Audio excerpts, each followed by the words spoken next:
Ladies and gentlemen, thank you for standing by, and welcome to the fourth quarter 2020 Rapid7 earnings conference call. At this time, all participants are in a listen-only mode. After the speaker's presentation, there will be a question-and-answer session. To ask a question during that time, you will need to press star 1 on your telephone. Please be advised that today's conference is being recorded. If you require any further assistance, please press star 0. I will now hand the conference over to your speaker today, Sunil Shah, Vice President of Investor Relations.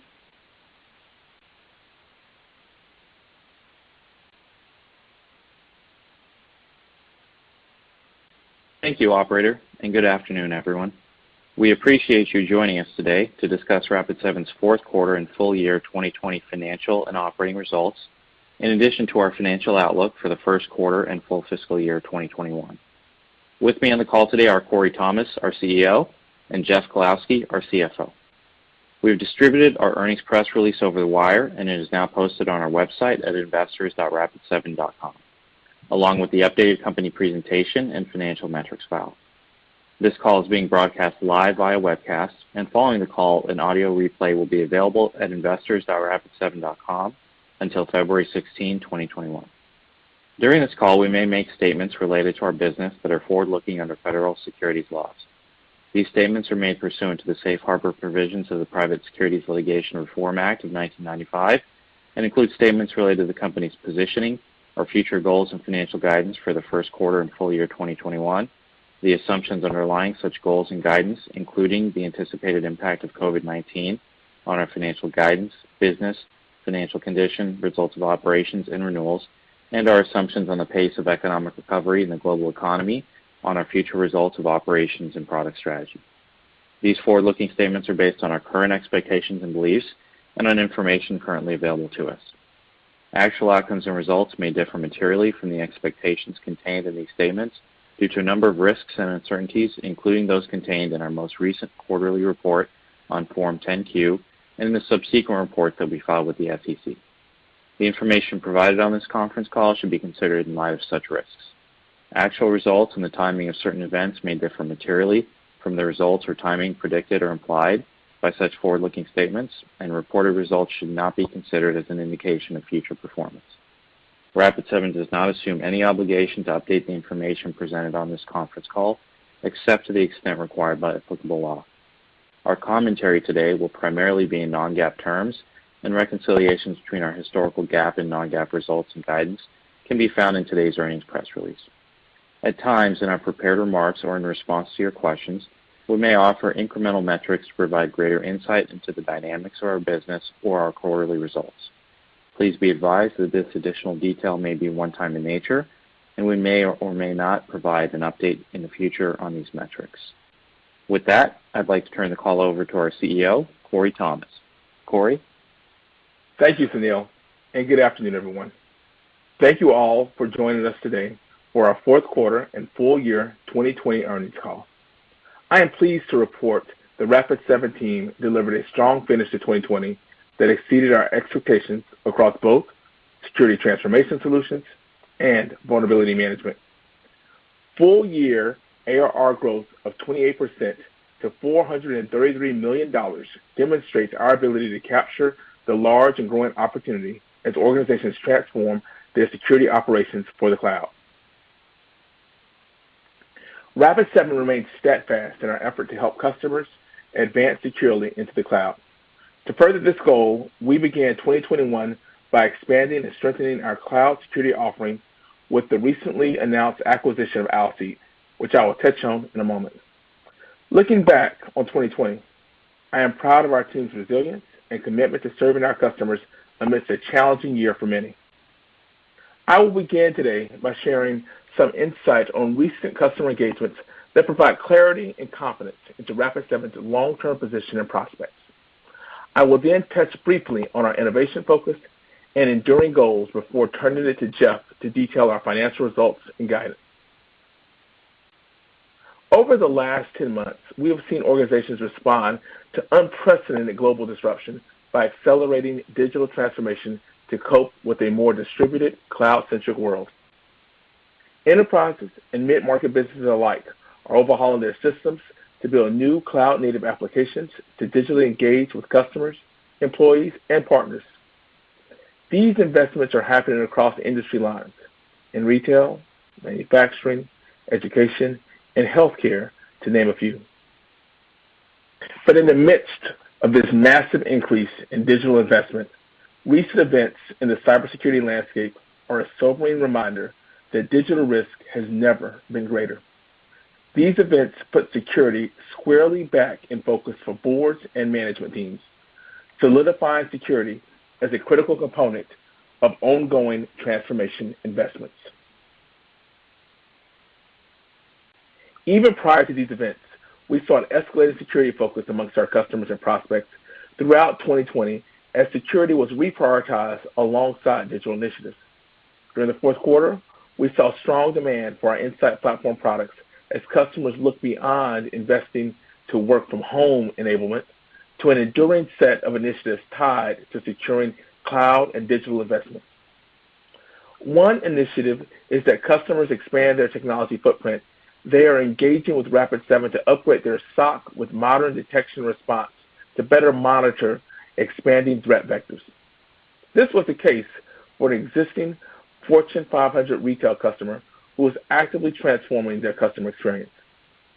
They were challenged to consolidate risk visibility across an expanding footprint with an assortment of disconnected security technologies and services. Having a single trusted security partner that they could scale with spoke volumes to them. So this customer centralized their security architecture on the Insight platform by adding IDR alongside their existing Insight VM deployment. Because our cloud-native offering and unified Insight agent, this customer was actively monitoring within 2 weeks of purchase. This time to value is critical to our customer success in today's dynamic threat environment. During 2020, we saw IDR resonate with international customers in part for this reason. For example, in the fourth quarter, we engaged with an international healthcare customer who was seeking improved threat visibility after experiencing a security event. This customer loved the ease of getting IDR up and running, along with the visibility it provided across their external attack surface. They also realized the platform value of a unified agent that both detects threats and monitors for vulnerabilities, and as a result purchased Insight VM at the same time. Another enduring security initiative is that as customers accelerate cloud investments, they're grappling with limited insights and are turning to Rapid7 for improved visibility and control in their cloud environments. During the fourth quarter, we continue to see growing interest for our cloud security technology across both new and existing customers. A great example of this was a cloud security deal in the quarter with an existing Rapid7 technology customer. Upon evaluating DivvyCloud, this customer recognized the power of its automation capabilities and adaptability for their environment, driving them to consolidate onto Rapid7 by replacing their existing cloud security offerings. This deal resulted in a greater than 10-fold increase in this customer's ARR. These deals clearly validate Rapid7's success and expanded beyond our vulnerability management roots to become a leading cloud-native security operations company today.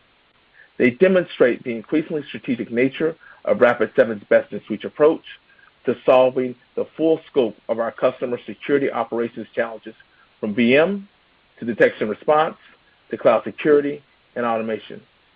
The result is that once again, we experienced strong demand for our security transformation solutions in the quarter, which grew over 40% exiting the year. We expect continued momentum as we look ahead to 2021 and are excited about the opportunity to build upon this success. We remain focused on delivering an Insight platform experience that combines market-leading technology and platform value for a differentiated customer experience. One great proof point is the early validation we saw in the fourth quarter with our attach motion. Specifically, we saw strong early customer demand for our capability to attach automation as an add-on to other Insight product purchases, driving a record quarter for Insight Connect. Coupled with the ongoing success of our network traffic analysis and enhanced endpoint telemetry modules, we see a compelling opportunity to drive deeper customer engagement on our Insight platform. A great example of this was a new manufacturing customer we signed in the quarter. This customer was looking to scale security operations and improve visibility in response to a breach. But managing disparate tools was a major pain point for them. They recognized that a single Insight platform experience could improve coverage and make management significantly easier.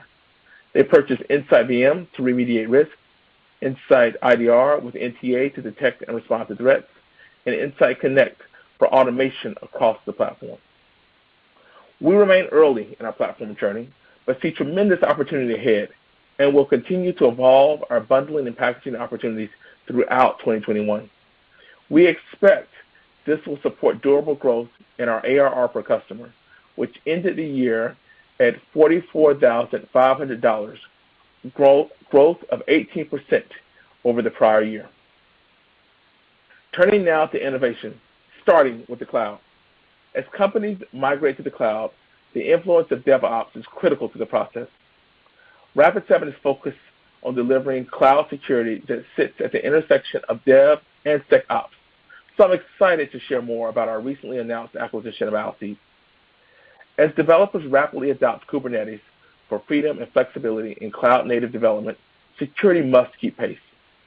Alseed's leading cloud workload protection platform is designed to enable organizations to innovate in the cloud without sacrificing security by providing real-time visibility, container runtime monitoring, and threat detection. Adding Alseed's cloud workload protection to Rapid7's existing cloud posture management and cloud identity capabilities in DivvyCloud positions us to deliver a market-leading cloud-native security platform that delivers continuous security to our customers across multi-cloud environments. The acquisition of Alseed puts us another step forward in solving the security stakeholders' need to manage risk and compliance while meeting the DevOps teams where they are in the cloud. Shifting to vulnerability management, it is important to note that the cloud is not the only place today where customers lack visibility. As organizations' asset footprints expand with OT and IoT connected devices, so too does the threat footprint. Security teams are increasingly responsible for protecting and managing risk in these environments, but often lack the visibility and controls to do so. Rapid7's recent strategic partnership with K-Defense, a market leader in industrial cybersecurity, and Medigate, a leading medical device security provider, provide our respective joint customers with a more holistic risk visibility and management across their digitally connected environments. These integrations will enable visibility to OT, IoT, and medical device information directly in Insight VM so that security teams can perform active scans to gain improved visibility into those environments. Wrapping up with a brief update on our goals. Last year, I shared 3 enduring goals for our business that remain core to our focus today as we look ahead. Our first goal is to be a leader in enabling customers to transform their security operations around the cloud. Over the past year, we have invested in our product capabilities and built a meaningful position in cloud security.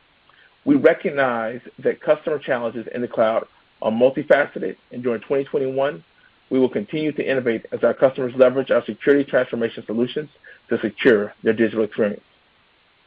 Our second goal is to accelerate our platform distribution engine. The early success we have seen with our evolving expand motion in 2020 validates our long-term opportunity to expand ARR per customer.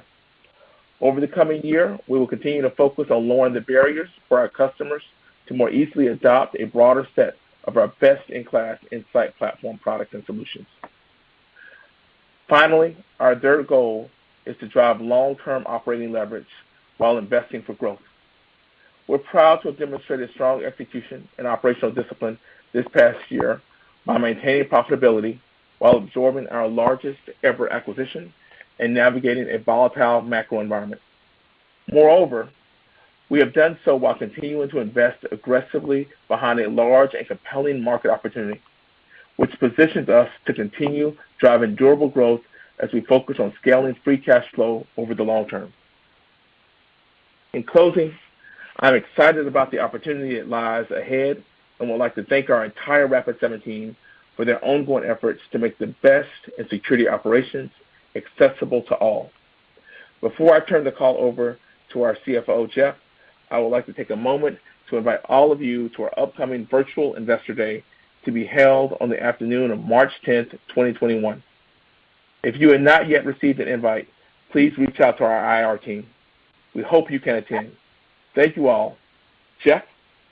Thanks, Corey, and good afternoon, everyone. Before I begin, a brief reminder that except for revenue, all financial results we will discuss today are non-GAAP financial measures, unless otherwise stated, and reconciliations between our GAAP and non-GAAP results can be found in today's earnings press release.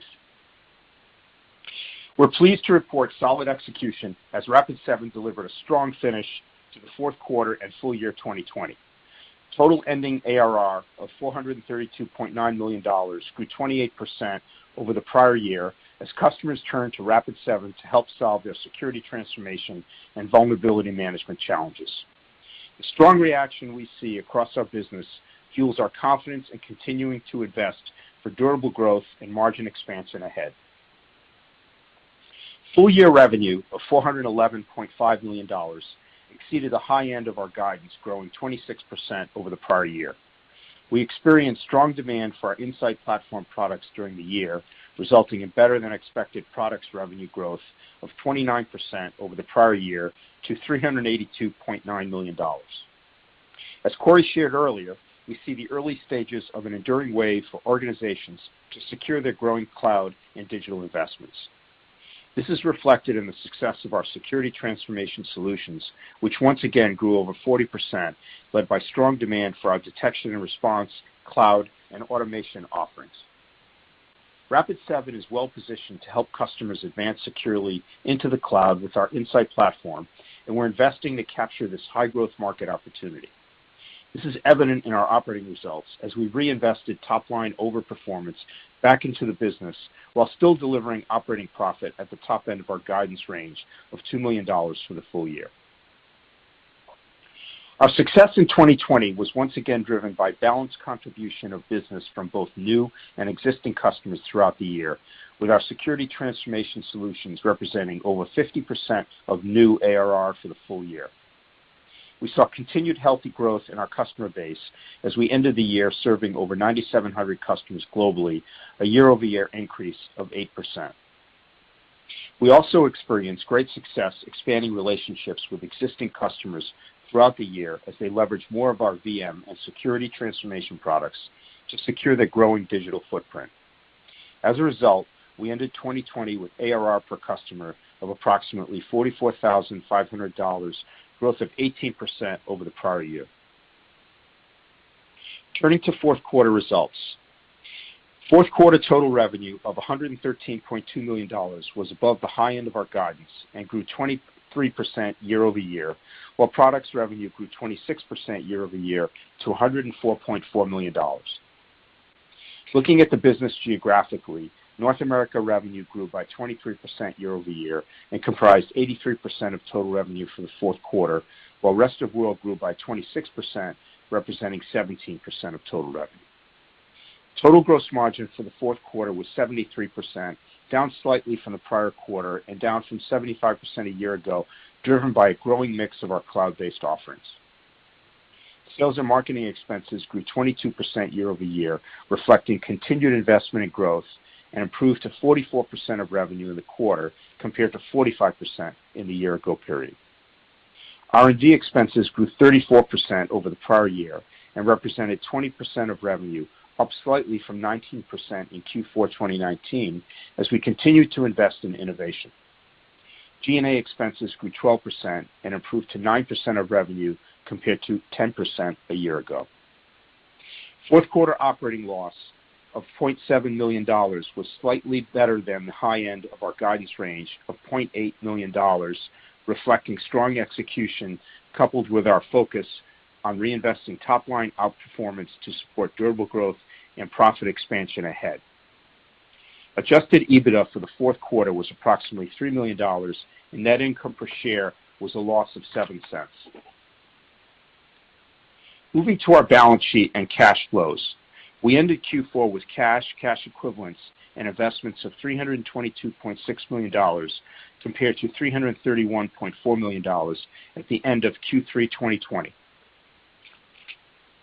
Fourth quarter operating cash flow of $0.6 million was better than expected, driven by strong billings and collections activity in the quarter. As a result, full-year operating cash flow of $4.9 million exceeded our prior expectation of approximately break-even. During 2020, we completed a significant portion of our facilities expansion projects, resulting in full-year capital expenditures of $13.8 million. We also incurred $6.1 million in capitalized software spend, resulting in full-year 2020 free cash flow of a loss of $15 million, a notable improvement for the prior year loss of $36.9 million. Shifting now to guidance for 2021. The strong demand we experienced during the second half of 2020 validates our thesis that organizations of all sizes are undergoing digital transformation, driving the need to modernize their security architectures. As customers lean into the cloud, they are leveraging Rapid7's best-in-suite Insight platform to extend their security operations in the cloud. Looking ahead, we plan to continue investing behind our best-in-class security transformation and vulnerability management offerings in 2021 to provide enhanced monitoring, automation, and cloud security capabilities to our customers. Given these trends, we see a compelling opportunity to drive durable growth in 2021, but recognize that some magnitude of pandemic-induced economic risk remains due to an uncertain resolution timeframe. As a result, in framing our initial expectations for 2021, we are balancing long-term optimism for our business with ongoing near-term global health challenges. With that framework in mind, let me start by sharing our full-year expectations. For the full year 2021, we expect to deliver total ARR growth of approximately 20%. We will aim to share relevant updates to this expectation as we gain increased visibility to a more broad-based resolution of the pandemic, likely during the second half of the year. We anticipate total revenue for the year to be in the range of $488 million to $496 million, representing approximately 20% growth at the midpoint. We expect non-GAAP operating income to be in the range of $12 million to $16 million for the full year. This reflects ongoing investments in growth and innovation while still delivering on our growth and profitability framework. As is our typical approach, we expect to reinvest any upside back into the business to support our long-term objectives. Before I provide non-GAAP EPS guidance, a brief aside on the updated accounting standard ASU 2020-06, issued in mid-2020 and related to the accounting for convertible debt instruments. The updated standard changes the way that convertible debt is accounted for, among other things requiring the use of the if-converted method for diluted EPS calculations. We intend to early adopt this standard on a modified retrospective basis as of the start of our new fiscal year beginning January 1, 2021. The updated standard will have the effect of reducing our GAAP net interest expense on our income statement. It will have no impact on our reported non-GAAP net income. Based on our current expectations, the if-converted method is not dilutive to non-GAAP EPS for the full year 2021. So at this time, we do not expect adoption of this standard to impact our non-GAAP diluted EPS calculation for the full year 2021. The updated standard will also result in an increase to the carrying value of our convertible debt on our balance sheet to the principal value less any unamortized debt issuance costs with an offsetting decrease to stockholders' equity. The standard will have no impact on our cash flow from operations. With that, turning back to guidance, we anticipate non-GAAP net income per share for the full year to be in the range of a loss of 3 cents to a positive 4 cents per share, which is based on an estimated 53.5 million basic and 56.4 million diluted weighted average shares outstanding. With our major facilities expansion investments now behind us, our focus turns to scaling positive free cash flow over the long term as we invest for durable growth in our business. For the full year 2021, we expect to generate free cash flow of approximately $10 million. As a reminder, we define free cash flow as cash flow from operations less capital expenditures and capitalized internal use software costs. Moving to quarterly guidance.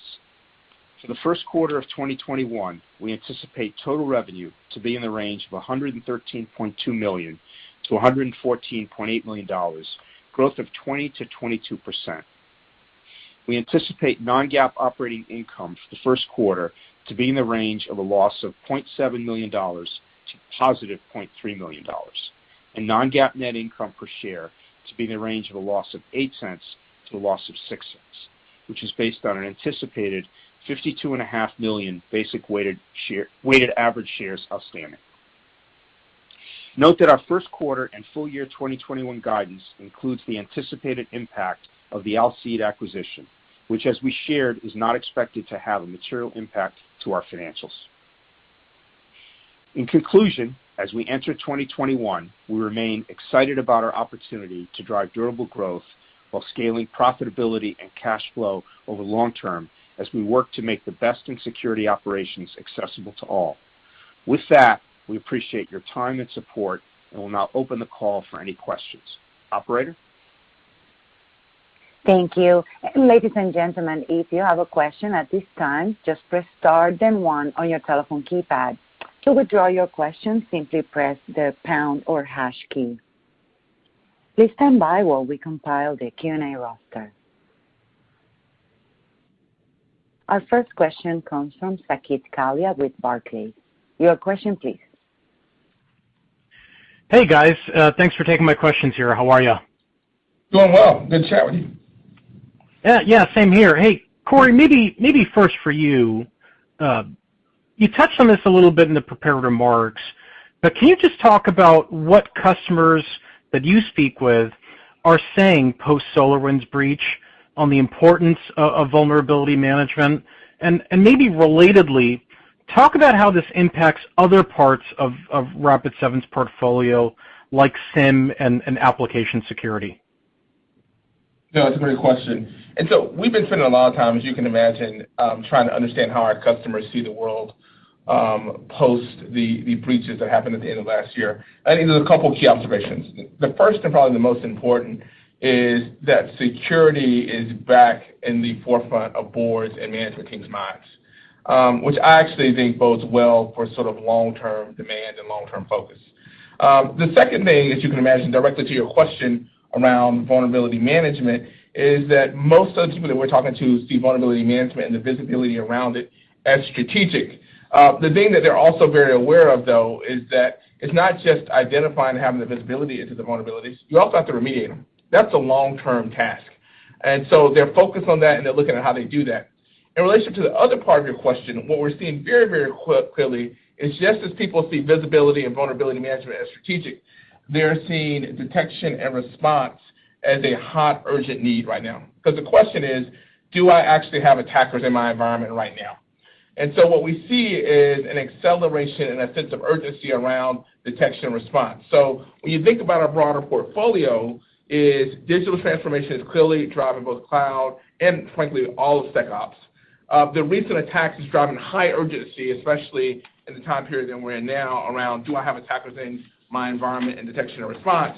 And then people are thinking about the fundamentals of how they manage their cybersecurity, which bodes well for the long-term health of vulnerability management overall.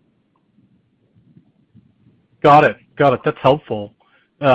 Jeff, maybe for my follow-up for you, maybe just on the cost and margin side, can you just talk about how you're thinking about travel and office-related costs coming back in 2021? You talked about, sort of balancing, some views, including kind of the pandemic through the year.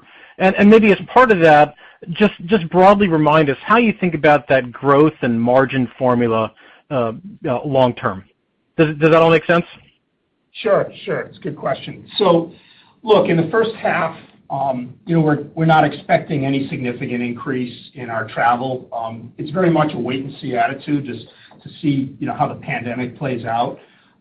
We would expect that in the second half, those costs would gradually increase. But look, we're really dependent on what we see, with COVID. So, to the extent that it's very favorable, then we'll increase travel and increase those expenses. And I would expect most companies are looking at it the same way. With respect to our growth and profitability framework, I want to reiterate, our framework that we've been talking about. So, if in our growth ranges, we do expect modest leverage. If we're in 20 to 25%, we would expect that we would increase leverage in the 2 to 3% range. If it's 25 to 30, 1 to 2, and it's over 30%, would be less. I will point out that, as Corey mentioned, we are planning an Analyst Day on March 10, and we'll do a much deeper dive into our long-term margins at that point. Look forward to it. Thanks, guys. Thanks. Thank you. Thank you. Our next question comes from Matt Hedberg with RBC Capital Markets. Your question, please. Sure. Hey, thanks for taking my question, guys. Jeff, 2020, in your deck, you talked about 28% ARR growth was really a combination of 8% growth in customers and 18% ARR expansion. As you look to the 2021 guide at a starting point of around 20%, how do you think of the components of those, I guess both on the new customer side, the ARR expansion, and maybe, a little bit more on the churn aspect of the story as well? Yeah, so with respect to the ARR per customer, we have multiple levers. I mean, it's really, as you know, growth in customers and growth in the ARR per customer. So, we have ARR from brand new customers, we have upsells and cross-sells, and this year, all three elements grew and contributed to that, both, new, upsell, and cross-sell. It is a healthy balance. Historically, it's been sort of a 50-50 mix from ARR from brand new customers and from the base. With the pandemic, it's probably leaned a little bit more towards the base. This year, it was 8% customer growth and 18% ARR per customer. Those two levers drove about a 28% overall ARR growth. So with respect to 2021, we would expect the same healthy mix. It's difficult to predict exactly those percentages, but I think you can look at, on the customer growth, you can look at sort of, those levels to continue. With respect to churn, I think our churn rates are healthy. Our retention rates are healthy. So, we don't see any trend there that would alter that. Right now, all the trends are positive. Yeah, and just to follow up on Jeff, we expect to see balance. What I would say is that with the momentum that we're seeing overall on the platform side, I would expect a slight shift potentially in the ARR per customer on the balance side of the equation, just because we're really building our customer brand and we're seeing good response from customers. Well, that's great, Corey, and actually dovetail to my second question. It was great to hear you talk about DivvyCloud this quarter. Obviously, it could be a material driver of ARR per customer. How do you think about, where are we at right now in sort of, the messaging? Obviously you called out the nice win, but just, is there other things that you guys can do to draw broader adoption of that? Because it seems like that's obviously a material driver, that could represent some upside here at some point. Yeah. So just for where we are, as you think about as we exited last year, we had really started the process of having DivvyCloud accessible to the broader Rapid7 sales force. This year, you can expect it to be more fully into, especially our enterprise sales force. So you can think about a larger team selling DivvyCloud, and also reflected in our partner organizations, because we have a growing business that actually is very healthy going through partners. And so that's a big focus area. So, one way to think about it is that DivvyCloud has gotten great customer feedback, great adoption, and we're steadily increasing the distribution, but in a way and in a pace that makes sure that we're onboarding customers in a successful way. Thanks a lot. Congrats on a strong close to the year. Thank you very much. Thank you. Now our next question comes from Brian Essex with Goldman Sachs. Your line is open. Great. Thank you very much, and thank you for taking the question. Maybe Corey, you mentioned in your prepared remarks, you talked about enterprises looking beyond work from home and toward cloud security, and then in response to Saket's question, you mentioned I think this VM was becoming strategic. Where do you feel as though VM is with regard to spending priorities within your customers' budgets, and can you put some context around how this kind of shift in mindset would affect the priorities? Yeah, so you mean specifically VM? Yes. Well, VM Yeah. and then maybe kind of the broader platform as well. Yeah, no, absolutely. So I think one way to think about it is VM is strategic, but the benefits of it are long-term oriented.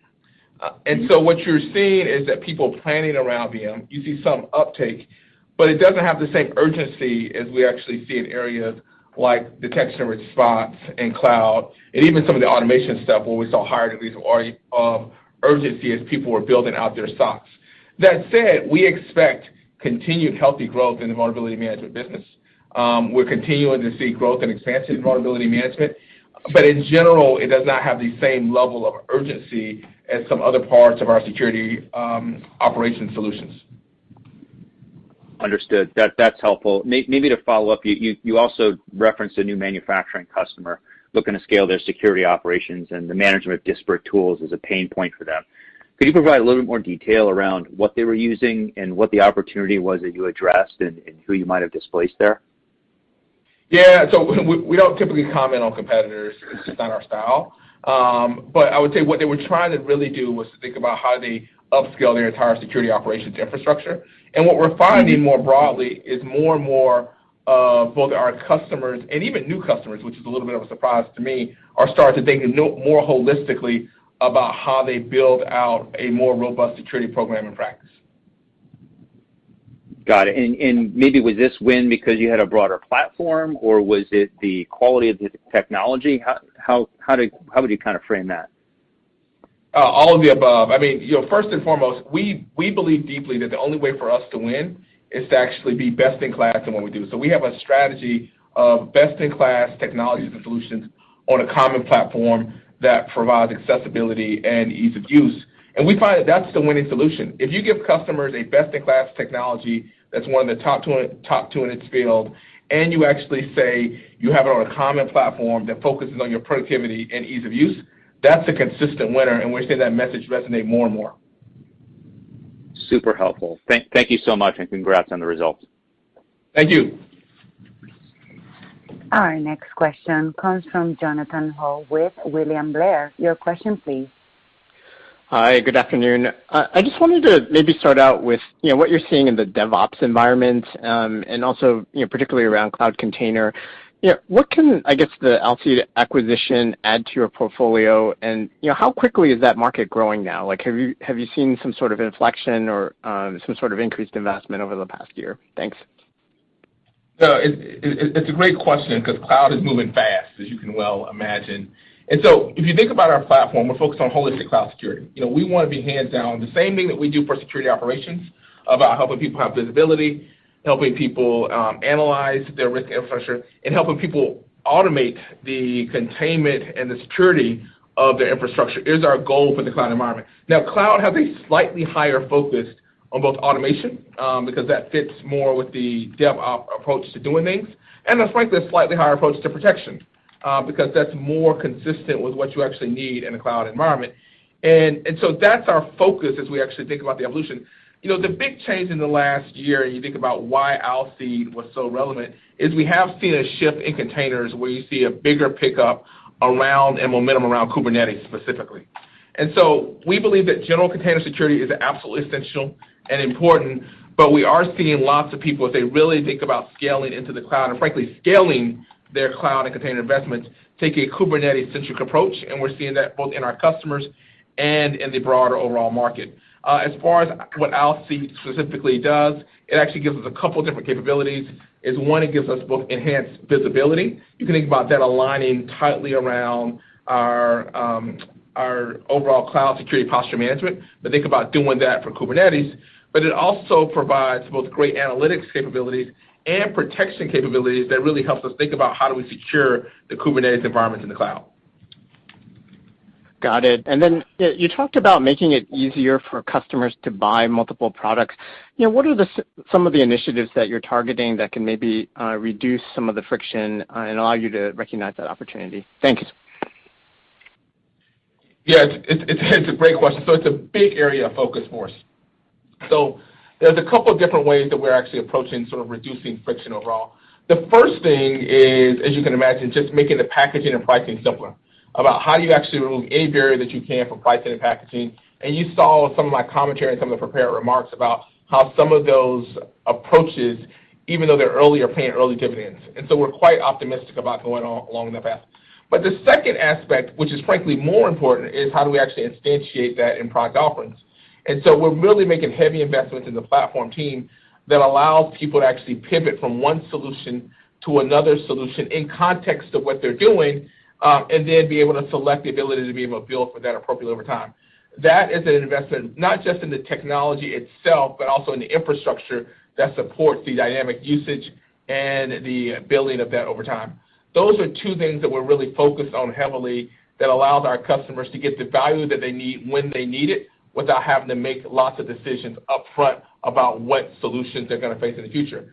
If you think about security, it's a problem that you don't necessarily know when you start a year what your problem is going to be. And so what we want customers to be able to do is to, as they actually either have changed their priorities or have to tackle different problems, we want it to be fast and dynamic to actually deploy Rapid7 technologies to solve those problems.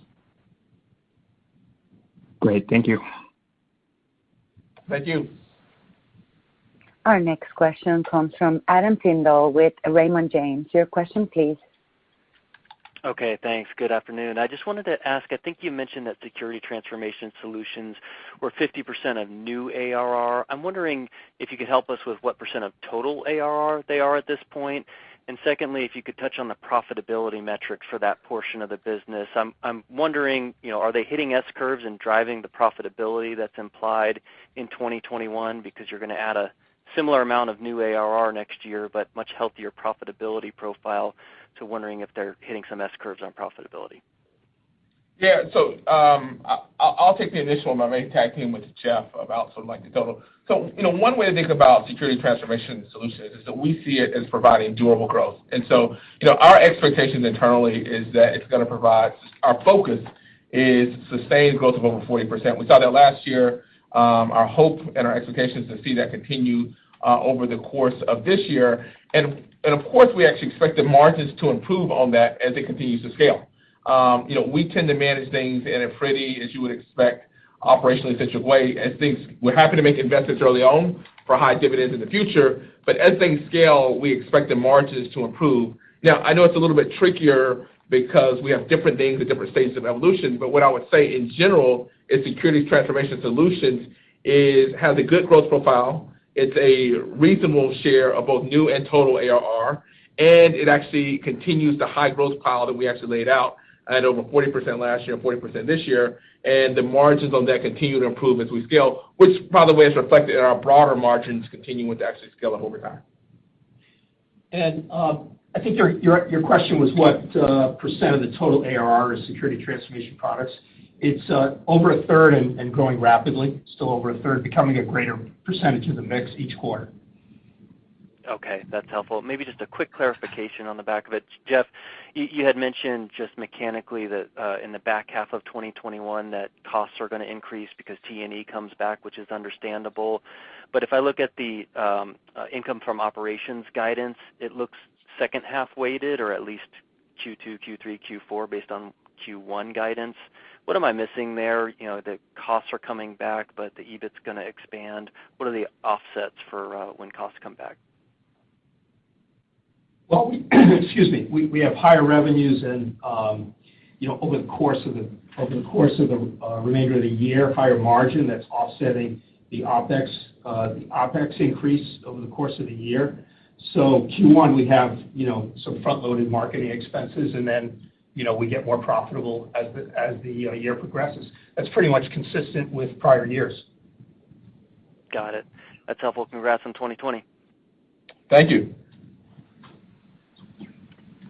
Thank you. Our next question comes from Rob Owens with Piper Sandler. Your line is open.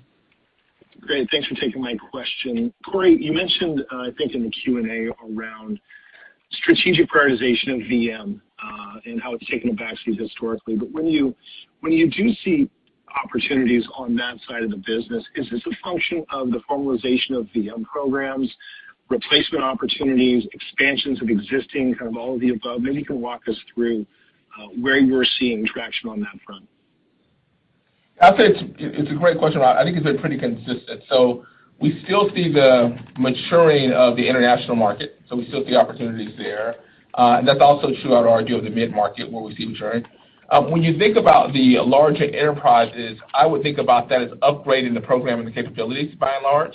You occasionally see some greenfield, but it's a heavy focus on upgrading the capabilities and maturing what they actually have in place from a vulnerability management side of the equation. Do you still run into much open source as you're upgrading those capabilities, or is it kind of the vendors we all know that you'd be competing against? I would say it's primarily the vendors that we all know. In some cases, you do see things like Nessus out there, and people are thinking about sort of like how to upgrade and sort of provide a more enterprise-wide vulnerability management solution. But there's still lots of shockingly, I would say, there's still some legacy vulnerability management solutions out there that still have traction in the enterprise. It's changing steadily, Great. But that still exists. Sure. And then, Jeff, on the retention rates, as we've seen that trend down, when should that start to move the other way, especially given some of the positive commentary around expansion sales and cross-selling? Rob, your question is on the 103%. Is that what you're asking about? Yeah, the 103 and when we should start to see that move the other way, if at all. And I know there's a lot of different puts and takes to that number. Yeah, so a couple of points on that. First off, as you know, we don't manage to that metric, the 103%. With our mix shift towards more security transformation products versus VM, there's less upsell, but we get higher ARR because they're buying more of their environment up front. If things change, with the cloud and there's more upsells over the course of the year, that number could tick up. But right now, we're not managing to it. We're not managing to it. Our key metric is ARR and ARR per customer. That's really what we're managing to. Great. Thank you, guys. Thank you, Rob. Thank you. Our next question comes from Greg Moskowitz with Mizuho. Your question, please. Okay, thank you, and thanks for taking the question. So, Corey, it doesn't sound as though you're embedding anything in your guidance. I'm just curious how you're thinking about the potential of the SolarWinds breach to influence your product offerings as well as your services business in 2021. Yeah, so I'm going to repeat the question because I think the question is, do I anticipate the SolarWinds breach changing our product strategy in 2021? And I would say no, because we were heavily focused on some of the areas that are most relevant to the service, to the SolarWinds breach. If you think about sort of the big priorities that I talked about before, is detection response, vulnerability management, automation helps people actually get more done faster. We happen to have been in a good spot where lots of the strategies and the solutions that we deliver are highly resonant with what people need to mature their solutions overall.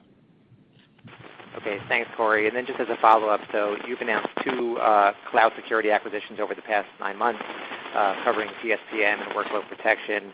You've also introduced an infrastructure entitlement solution. So how would you now assess your cloud security product portfolio? And then also, are you still looking to add cloud security capabilities via M&A? Yeah, so one is the backdrop is cloud security is both a rapidly evolving market, and it's also a market that is actually getting lots of attention, and it's a big priority for customers as they think about their digital transformation efforts overall. That said, I think we have one of the most complete, robust cloud solutions in the market nonstop, and we're continuing to invest in that organically in-house as the market changes and evolves. So typical to anything else, we don't have plans or needs to actually go out and acquire stuff. But that said, we have a very robust cloud security roadmap to tackle all the challenges that we see customers having in cloud security. And what's wonderful is our customers keep giving us feedback about the challenges they're facing, which is an opportunity for us to extend in what I think is a growing leadership position there. Now, there's occasions where we'll see something as strategic, and it's a reasonable acceleration, and it has a reasonable return in a reasonable time frame, and we may make a strategic acquisition similar to what we did with Divvy or with Alseed. But right now, I think we have one of the leading overall cloud security solutions in the market. Very helpful. Thank you. Thank you. Thank you. Our next question comes from Hamza Fodderwala with Morgan Stanley. Your question, please. Hey guys, thank you for taking my questions, and nice job on the results. So, just a question around sort of guidance. I know you're focused on selling the broader portfolio of solutions, but to the extent that you could maybe give any color around what's embedded in terms of VM versus security transformation growth. I mean, this year we saw the security transformation bundle grow, twice the growth rate of VM, right? Should we expect that sort of mix to continue in 2021? Yeah, what I would say, based on current, again, we're taking a very long-term approach. So we think our entire portfolio is relevant, and we think VM is relevant. That's it. Based on current market demand, is that we expect higher growth in security transformation solutions, and we will still be growing vulnerability management. I think the good position that we're in is that because we have multiple offerings and solutions on a common platform, we get to move where the customer's needs are highest at any moment in time. And sometimes it's going to be cloud, sometimes it's going to be detection and response, sometimes it's going to be vulnerability management. Right now, you see a higher urgency around both incident detection and response and cloud security. And so relatively, you'll see higher growth in security transformation solutions versus VM, but we still expect healthy growth in VM this year, and we expect that to move forward. And then just on the Alcine acquisition, any color you can give us on sort of what the revenue run rate on that was prior to acquisition? I know there's no material assumption embedded in your guidance, but any color you can give us there? It wasn't material, as we said overall, and so it allows us to actually accelerate our cloud security initiative, but the revenue wasn't material. Okay. Thank you. Thank you. Thank you. Our next question comes from Alex Henderson with Needham. Your question, please. Thank you. Just a couple of clarifications, if we could. Could you talk about whether your ARR per new customer is higher than the average of 44K? Is that? I mean, it sounds like you're getting more upfront, and that ultimately would drive a higher number on the ARR for new customers right off the bat. Is that right? Yeah, we don't disclose the specific ARR per new customer, Alex, but generally a brand new customer historically it has been lower than the overall, but with the mix shift, it is increasing. ASPs have gone up across the board, but we don't disclose the specifics. Yeah, I was just going to say more broadly, Alex, is that we don't really focus on the timing of the customer journey. Now, we may have some customers that are starting to actually cover more of their environment up front and look for a larger thing, but I'll say that's not a strategy. What we're really focused on is how do we actually grow the relationship and the impact that Rapid7 has with the customer over time. But we're indifferent whether they start big and sustain or whether they start small and grow over time. We're just looking at how do we become the strategic place for them to manage their security operations. It sounds like you're seeing larger deal sizes up front and more upsell up front. Can you talk about whether you've seen an expansion and acceleration in your pipeline? It sounds like your pipeline's accelerated, and if there's any change in the amount of time it takes to close a deal, just a couple of the key metrics around that would be really helpful. Yeah, so there's several different things that are driving some of the trends that you're alluding to there. One is keep in mind is things like IDR. You have to cover your environment up front versus VM, where you may have started with 20-30% of your environment and then you expand over time. So just the shift in detection and response and the growth of that business and security transformation solutions causes a higher amount of the environment to actually be covered up front. The second thing you also alluded to is we're in the very early stages of starting to see customers really think about buying strategically their entire security program up front. That said, I'm not quite sure that's a trend that we need to continue, because it's however they get there, we want the customers to actually get there at the pace that they're looking to evolve and move their security program over time. And so those are two high levels. And then you had one more, Alex. What was the last question? Yeah, is there any change in the amount of time it takes to, from start to close on the deal transactions? Is your deal timeline holding steady? Yeah, I would say on average it's probably holding. I would say it's a little bit tricky because last year there was just lots of starts and stops that were more to do with COVID. So, my take is I'm not extrapolating any of the sort of like 9 months of last year as permanent trends because there was just a huge COVID effect and also the SolarWinds effect that you actually had there as an underlying helper. And so I would say that it's fairly consistent, but there's no trends that I can extrapolate right now. Okay. Thank you very much for your answers. Thank you very much. Thank you. Our next question is from Joshua Tilton with Berenberg. Your question, please. Yeah, hi guys. Thanks for taking my questions. Just first, could you guys talk about the pace of net customer additions going into next year? Maybe what's baked into the ARR guide that you gave today? Do you expect that number to continue to improve in 2021? Or are you guys kind of expecting it to stay flat? Yeah, so Jeff and I can tag team it. I would say in general, when you think about our ARR guidance, it is a mix of ARR per customer and sort of like net customer expansion. We expect both of them to actually be positive. We do think on balance this year we'll see a slightly higher contribution in the ARR per customer, and that's just the growth of the platform and the demand and some of the other trends that we're actually seeing. That's not necessarily a permanent thing. That's just sort of the assessment today, and it's not something that we're actually managing to. Yeah, we're not going to give a specific growth rate on the new customer growth, but what we said earlier is that you can look at the trends and, in that zip code of where we are now, and it is a balance of ARR per customer and the customer growth. Yeah, if you want to know how we manage our sales force, right now we're just saying go where the customer's demand is. Right. We're not adding any specific restrictions on it in this environment. We're saying go where customers need you and where we can be helpful. Got it. And then I know you got a lot of questions tonight about the VM business.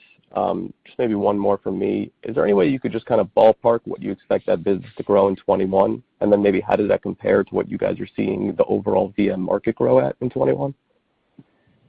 So I commented earlier that we are seeing VM part of strategic conversations. And we're continuing to see growth in VM, but just not at the same pace of the much higher growth of security transformation solutions. That said, if I had to ballpark it, I would put it in the plus or minus 10% range.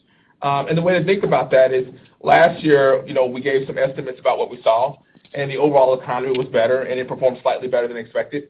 But that's what we see right now in terms of customer prioritization and urgency more than anything else.